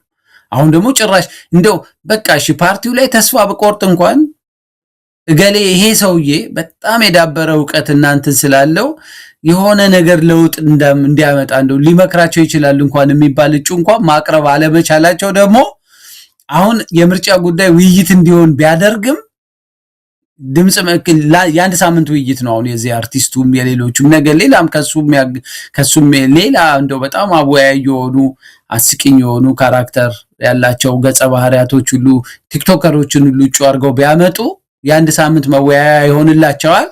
ግን ሰው ነገ ጠዋት ለካ ብልጽግና ሰው የለውም ስለዚህ ብሎ ያቺ የቀረው እንኳን የራሱ ደጋፊዎች እንኳን ቮት እንዳያረጉለትም ያደርጋል፣ ባክፋየርም ያደርጋል መሳይ። እና አሁን ሁሉ ነገር የፕሮፓጋንዳ ያብይ እኮ የሆነ ፕሮጀክት ሊመርቅ ሄዶ የሆነች ወንዝ ዳር ሸርተት ብሎ መውደቁ it was a big deal። ሰፊ የሚዲያ ትንታኔ የሰጡበት የዲጂታል ሰራዊት ሰዎች አሉ። እና ይሄ ሁሉ በቃ ችግር ውስጥ እንዳሉ ነው ለኔ የሚያሳየኝ መሳይ። ያሬ ሌላው እንግዲህ የትብብር ለኢትዮጵያ መግለጫ አውጥቷል። ምናልባት መግለጫው ሲጠበቅ ነበረ፣ ግን አሁንም ደግሞ ይቀረዋል። መግለጫውን አስመልክተን የሚያነጋግርናቸው የትብብሩ አመራሮች አሁንም ከምርጫው ተስፋ ያደርጋሉ። አሁንም የሆነ ከተማ ብናሸንፍ፣ አሁንም የሆነች ኪስ ቦታ ብናሸንፍ እኮ የሚል በጣም ተስፋ ያደረጉበት ነገር አለ። እውነት ቀደም ሲል እንዳልነው ነው። ምንድነው ጥቅሙ? አብይ አህመድ ባሰመረው አብይ አህመድ ባቀለመው የምርጫ እንትን ላይ መወዳደር ምን ትርጉም አለው ብለን ብንጠይቅ የሚሰጡን መልስ ግድ የለም ሰው ድምጹን ይዞ ሌላው ቢቀር መጥላቱን ብልጽግናን እንደማይወደውና እንደሚጠየፈው በዛ በምርጫ ካርዱ ላይ ጽፎ ማስገባቱ በራሱ እንደ ፕሮቴስት ቮት እንደ ተቃውሞ ድምጽ ተደርጎ አንድ ለውጥ ማምጣት ይቻላል። ምርጫ ለሌለው ህዝብ እንዲህ አይነቱንም አጋጣሚ ቢጠቀም የሚል ምላሽ ነው የሰጡት። ለማንኛውም ከትብብሩ የሚጠበቅ ነው እንግዲህ አማራ ክልል የሚወዳደሩ አይመስለኝም በእንደዚህ አይነት ሁኔታ። ኦሮሚያም ክልል በከፊል በአብዛኛው የሆነ ጊዜው እየተቃረበ ሲመጣ ደግሞ የበለጠ የሚወዳደሩበት ቦታ ያነሰ ነው የሚመጣውና የነሱ ተቃውሞ አሁን የሚታየው የእጩዎች በዚህም በዛም የሚታየው አንዳንድ ነገሮችን ስትመለከት ምን ማለት ይቻላል? እውነት ምርጫው ይካሄዳል? አብይ አህመድ እንደፈለገ አጭበርብሮም አምታቶ ምን ብሎም ምርጫውን በሰራዊትም ኃይል በተለይ አማራ ክልል ያሰበው እንደዛ ነው አድርጎ ሊጨርሰው ይችላል? ከተቃዋሚዎችስ ከዚህ በኋላ ምን ይጠበቃል? ኦኬ እኔ በተቃዋሚ ኃይል ያሉትን ሶስት መግለጫዎች በተቃዋሚ ኃይል ያሉትን አንድ ላይ ነው አያይዤ የማየው። የአፋብን ወይም ፋኖ አመራሮች ያወጡት ቀደም ብሎ የሰጡት መግለጫ አለ። በምንም ተአምር ለምርጫ አስቻይ ሁኔታ የለም። ትንሽ የነሱ ከረር ያሉ ቃላቶች ቢታከሉበትም ግን ዋናው ፋውንዴሽኑ ምርጫ ለማድረግ አገሪቷ ዝግጁ አይደለችም። ጦርነት ውስጥ ነን፣ ግጭት ውስጥ ነን፣ ዜጎቻችን እየሞቱ ነው። ስለዚህ ከዚህ ምርጫ ሁሉም ሰው ራሱን አቅቦ ዘላቂ ሶሉሽን መምጣት አለበት ነው። እስከዛ ድረስ ያለውን ጥሪያቸውን እኔም በደንብ ሰማዋለሁ። ቀደም ብዬ የሚያልኩት የጻፍኩበትም ነገር ስለሆነ ይሄ በግል በሚወዳደሩ ሰዎች ላይ ካነጣጠረው ዛቻና ማስፈራሪያቸው መለስ ያለው ጥሪያቸው አንድ በል፣ ሁለተኛ እነሱን ተከትሎ የኦሮሞ ነፃ አውጪ ግንባር ኦላ ያደረገውም ተመሳሳይ ይዘት ያለው ጥሪ ነው። አገሪቷ ጦርነት ውስጥ ነች። ኦሮሚያ ክልል ከፍተኛ ግጭት ውስጥ ነው ያለው፣ አማራም ክልል። ስለዚህ ኢትዮጵያ ለምርጫ ዝግጁ አይደለችም ብለው አጠንክረው የተናገሩበት ነገር ተደጋጋፊ ስቴትመንት ነው። ከዛ በኋላ ደግሞ አሁን የጥምረቱ ህብረቱ የተለያዩ ፓርቲዎች ቁልፍ የሚባሉ ፓርቲዎች ያሉበት የተሰጠው መግለጫ እንደዚሁ እነዚህ በትጥቅ ትግል ያሉ ኃይሎች የሰጧቸውን ቀደም ብለው ያወጧቸውን መግለጫዎች እና እኔ እናንተ ደግሞ ከወራቶች በፊት የተወያየንበት እኔ ወደ 29 ገጽ ጽሁፍ የጻፍኩበት ጉዳይ ኢትዮጵያ ለምርጫ ዝግጁ አይደለችም፣ ምርጫ አያስፈልግም እና ዝግጁ አይደለችም ይለያያል። ኢትዮጵያ ምርጫ ያስፈልጋታል። የዲሞክራሲ የተነበሩ ጭላንጭሎች ባህሉ መዳበር አለበት። ያለ ምርጫ ስርዓት መመስረት መገንባት አይቻልም። ግን አሁን ያለችበት የጦርነት የግጭት እና የህግ የበላይነት መጥፋት ለምርጫ አመቺ አይደለም። ያንን በሰላማዊ ትግል ውስጥ ያሉ እነዚህ ቁልፍ የሚባሉ ፓርቲዎች ከጊዜ ሂደት በኋላ የራሳቸውን ጉዞ ተጉዘው ግምገማ አድርገው ወደዚህ አይነት ሁኔታ ውስጥ መድረሳቸውና ይህን መግለጫ ማውጣታቸው እሰየው የሚያስብል ነው። ያሉበትን ሁኔታ የግምገማቸው እንትን ሌሎቹ ቀደሟቸው እንጂ ቀደም ብለን ያልነውን እነሱ ደግሞ ሄደውበት ሞክረው እኔ በርቀት ሆኜ ነው የገመገምኩት የተለያዩ ኢንዲኬተሮች ወስጄ የትጥቅ ኃይሎቹ ሰላማዊ ትግል ውስጥ አይደሉም። ጠቅላላ ሁኔታውንና እነሱ ያሉበትን ግራውንድ አይተው ነው። እነዚህ ግን ምርጫ ውስጥ ገብተው ቅስቀሳ ለማድረግ ሞክረው፣ ስብሰባ ለማድረግ ሞክረው፣ ቢሮ ለመክፈት ሞክረው፣ በየህዝብ ለማግኘት ሞክረው ሁኔታው መሬቱ እሾህ ነው፣ እሳት ነው። ለምርጫ የሚሆን እግር ማሳረፊያ የለም። ትግራይ ሙሉ በሙሉ አማራ ክልል ሙሉ በሙሉ ይሄ ቀላል ስቴትመንት አይደለም መሳይ። ኦሮሚያ ክልል በከፊል፣ አፋር እንደዚሁ በከፊል፣ ቤኒሻንጉል ጉሙዝን ጠቅሰው እዚህ አካባቢዎች ላይ ባሉት ውጥረቶች ምክንያት ምርጫ ማካሄድ በጣም ከባድ ነው። በሌሎቹም ደግሞ የቀሩት አካባቢዎች የጸጥታ ችግር እንኳን ባይኖር አባላቶቻችን እየታሰሩብን ነው፣ እየተዋከቡ ነው። ስለዚህ አገሪቷ ለምርጫ ዝግጁ አይደለችም የሚል አሰስመንት ላይ ደርሰናል የሚለው እኔ አንድ ስቴፕ ነው። እሱን አፕሪሺየት ማድረግ አሁን የመጡበትን የደረሱበትን ግምገማ አፕሪሺየት ነው ማደርገው ሪሊ። ከሱ ተነስተው ለምን ከዚህ በኋላ ምን እንደሚጠብቁት አይወጡም ወይ ምናምን የሚል ብዙ ቅሬታዎች ከተለያዩ ቦታዎች አያለው። እኔ አሁንም ለነሱ ብንተውላቸው ጥሩ ነው። እኔ የትም አያስኬድም የሚል ሙሉ በደምደሚያ ስላለኝ ጊዜ ቢሰጣቸውም ወደዛ ነው የሚመጡት ብዬ ነው የማስበው መሳይ። ግን የሚያስተላልፉት መልእክት ለምሳሌ ሰው በምርጫው ተስፋ እንዲያደርግ ቢያንስ ከተማ እናሸንፋለን፣ የሆነ ቦታ እናሸንፋለን፣ የሆነች ድምፅ እናገኛለን የሚለው ተስፋ እንደውም እነሱ የሚሉት አገዛዙ ምርጫ ካርድ አትውሰዱ የሚለው ለአገዛዙ የሚጠቅም ነው፣ ስለዚህ መውሰድ አለበት የሚልም ቅስቀሳ እያደረጉ ነው።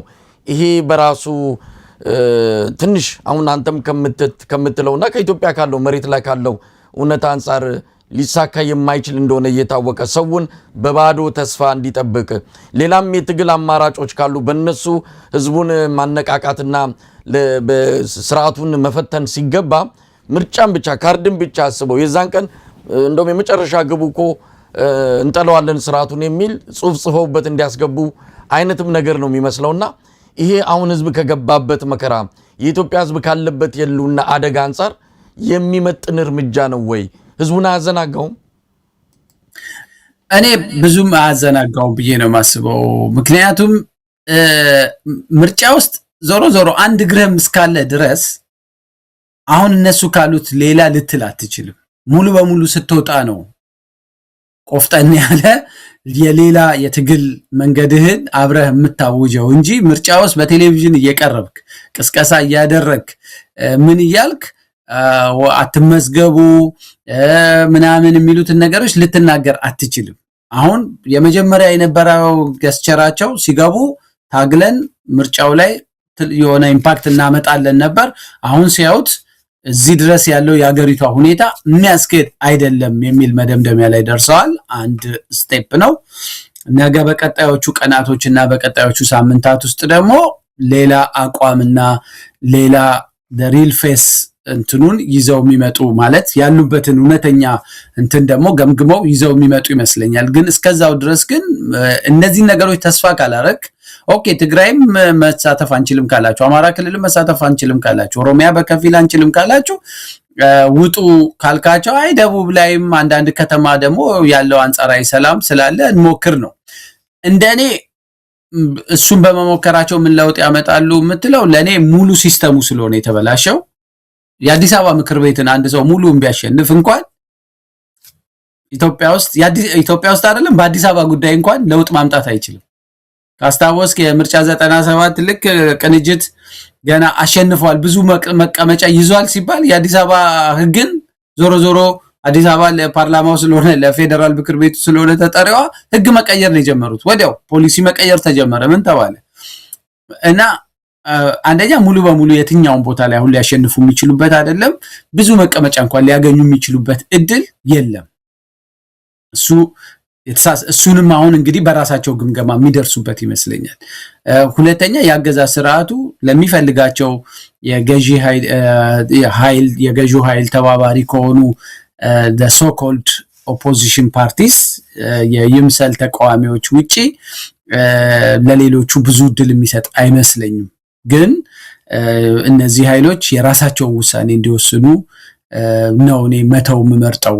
ልክ አሁን በራሳቸው ውሳኔ በራሳቸው ጊዜ ገምግመው እዚህ ደረጃ ላይ እንደመጡት ሁሉ ነገም ደግሞ የራሳቸው ይሄን በማለታቸው በነገራችን ላይ መሳይ የኢትዮጵያ ሕዝብ በገዢው ፓርቲም አይመሰጥም፣ በተቃዋሚዎችም መመሰጥ አቁሟል። የኢትዮጵያ ሕዝብ በኤሊቱም የሚመሰጥ አይመስለኝም። ሌላው ቀርቶ በሃይማኖት አባቶችም የሚመሰጥ አይመስለኝም። it's a kind of መከራው በቃ ደንዝዞ ነገሮችን ዝም ብሎ በታዛቢነት የሚያይበት ፖዚሽን ላይ ነው ያለው።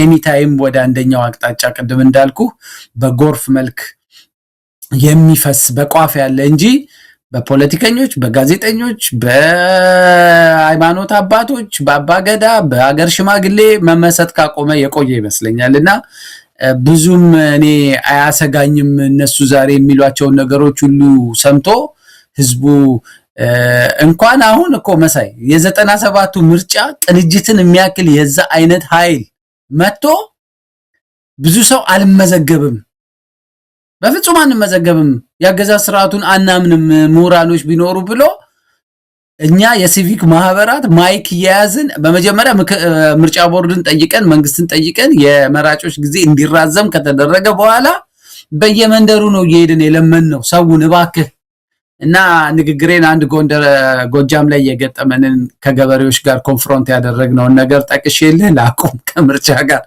የጎጃም ገበሬዎች የ97ቱ ምርጫ ላይ ካልተመዘገባቸው አላቸው ስቀሰቅስ ለምን እንደምንመዘገበው አሉ። የምርጫው እንደዚህ ስርዓት መለወጥ ይቻላል አልናቸው። እኛ ስርዓቱን አናምንም አሉ። ደግሞ በዛች በኮሮጆ በተሸፈነ ሞልተውት ይዘውት ቢመጡስ? አዎ ግን ዓለም ሁሉ እኮ እንደዚህ ነው የሚያደርገው ስንላቸው አይ እኛ መላ አለን አሉ። ምንድነው መላችሁ ስንላቸው ሰፋ ትላልቅ ጋቢ አውላላ መሬት ላይ አንድ ጋቢ ለገዢው ፓርቲ አንድ ጋቢ ለተቃዋሚው ይነጠፍና ሁላችንም ከበን ሰው ካርዱን እዛ ጋቢው ላይ ያስቀምጥ። አሁን ስለምናየው ማንም ይሄን ያህል ተጠራጣሪ ነው እንኳን አሁን አይደለም ያኔ በጣም ኢምፕረስ የሚያደርጉት ምሁራኖች ምኖች በመጡ ጊዜና እኔ የኢትዮጵያን ሕዝብ እንዲህ ነው ብሎ ዲፋይን አድርጎም እንትን ማድረግ አስቸጋሪ ነው እና ማንም የሚመስጠው አይመስለኝም። በራሱ ጊዜ በራሱ ሞመንት የሚነሳ ነው የሚሆነው። ይልቅ መትጋትም መጸለይም መታገልም የሚያስፈልገው የኢትዮጵያ ሕዝብ ቀዩን ሪባን ቆርጦ ጎርፎ ነው የሚፈስበት ሞመንት የሚመጣበት ጊዜ ላይ ነው አተኩሮ መስራት የሚያስፈልገው። ያሬድ በጣም አመሰግናለሁ። እንግዲህ የተለያዩ ጉዳዮችን አነሳን፣ ምርጫው ላይ አተኮርን። ዳግም ሌላ ጊዜ እንደምንገናኝ ተስፋ በማድረግ ነው የምሰናበተው። እግዚአብሔር ይስጥልኝ። በአንከር ሚዲያ ታዳሚዎች ስም ከልብ ነው የማመሰግነው። መሳይ እኔንም ደጋግመህ በዚህ ርዕስ ላይ እንድንወያይ ሐሳቤን እንዳካፍል ስላደረከኝ አንተንም የአንከር ሚዲያ አጋሮችን በጠቅላላ ከልብ አመሰግናለሁ።